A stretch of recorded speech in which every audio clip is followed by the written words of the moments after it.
China is a winter sport nation, and Harbin is taking this opportunity to underline that. The Asian Winter Games are a special opportunity. They're a fantastic showcase of winter sport talent from all across Asia. It also highlights the unique winter sports cultures from the different regions in Asia. Well, sir, thank you so much for joining us to begin with. Now, we are just a few days away from the 9th edition of the Asian Winter Games. It starts on February 7th in Harbin, the capital of northern China's Heilongjiang province. Now, can you tell us what makes the Asian Winter Games so special or unique as compared to the Winter Olympics? It's a pleasure to join you. Thank you very much. And well, the Asian Winter Games are a special opportunity. They're a fantastic showcase of winter sport talent from all across Asia.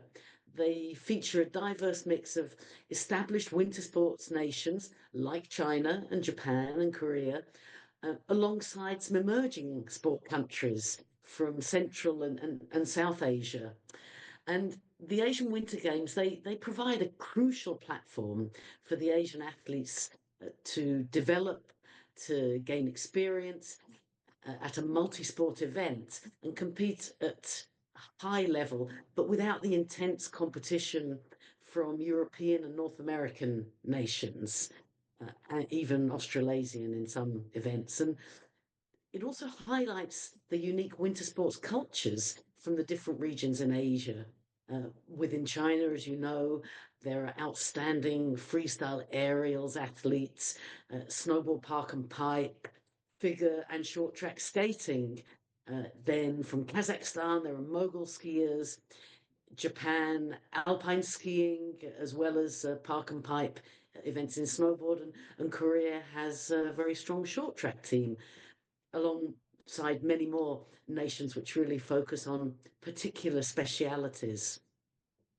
Now, Harbin was the only city to bid for these Asian Winter Games. Can you talk about some of the challenges for a host city to put on an event of this scale? Hosting any major event is a major undertaking, and hosting a huge event like the Asian Winter Games has proven to be the case. They weren't carried out for a number of years. The challenges, they're including significant financial investment, infrastructure development, and then the logistical coordination. And there's also an existing very busy calendar within all the sports as well. So finding the right uh, dates and location to be able to carry out the games is not easy. But the benefits, they can really be transformative to improve local sport facilities, to boost tourism, to get exposure in the media, to demonstrate the capabilities of that region in hosting a major event and the offering that they have, and also creating long-term economic opportunities. And Harbin has already a rich winter sports culture and infrastructure. So it actually reinforces its position as a premier winter sports destination in Asia, following on, of course, from the highly successful Beijing 2022 Olympic Winter Games. It demonstrates what the IOC president said at the closing ceremony.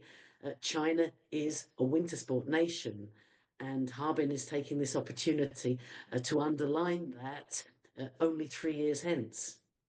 How about from the athlete's perspective and just the fans? What would you say games like this do to inspire the host country and future athletes?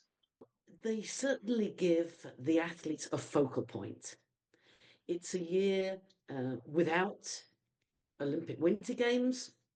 There are world championships in most of the different sports, but nevertheless, this multi sport event where you get to interact with athletes from all sorts of different sports to feel that same experience as an Olympic Games.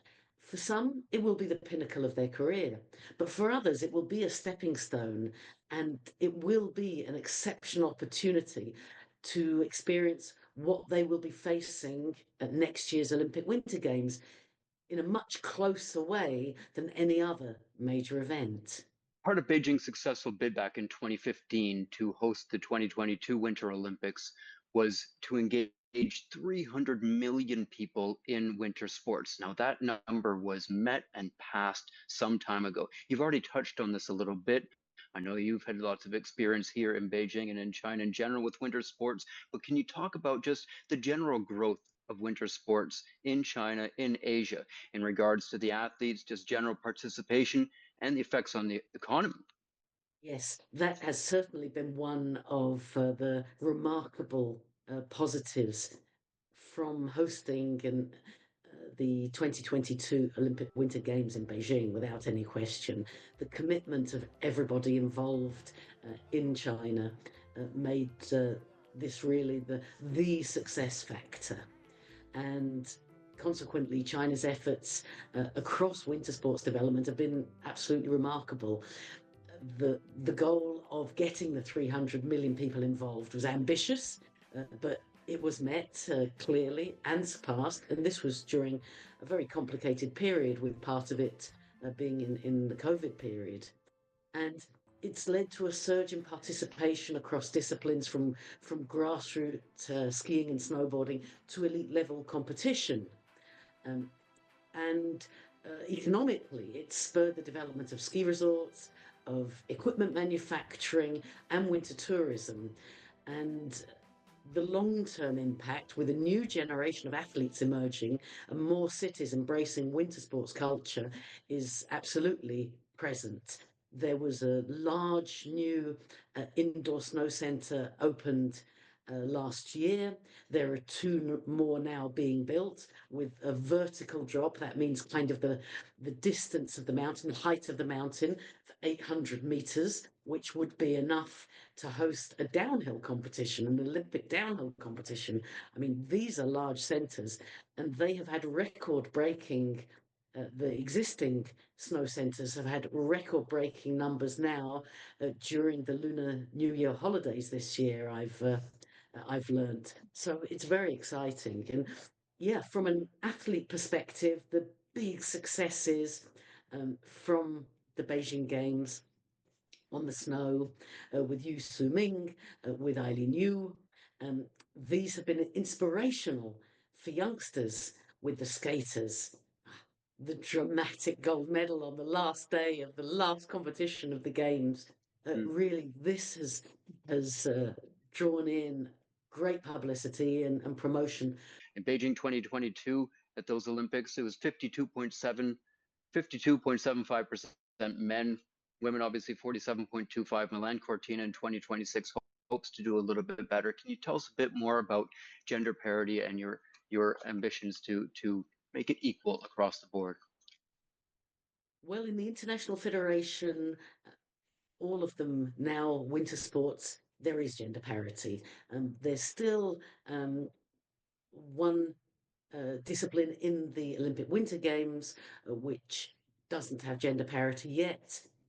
They have assessed that the development of Nordic combined doesn't yet reach the level for inclusion on the programme of next year's Milano Cortina Games, but it's already active within the International Federation. Paris saw gender parity. The next Youth Olympic Games will see gender parity. So, really, we shouldn't even be talking about the subject anymore when it comes to sport.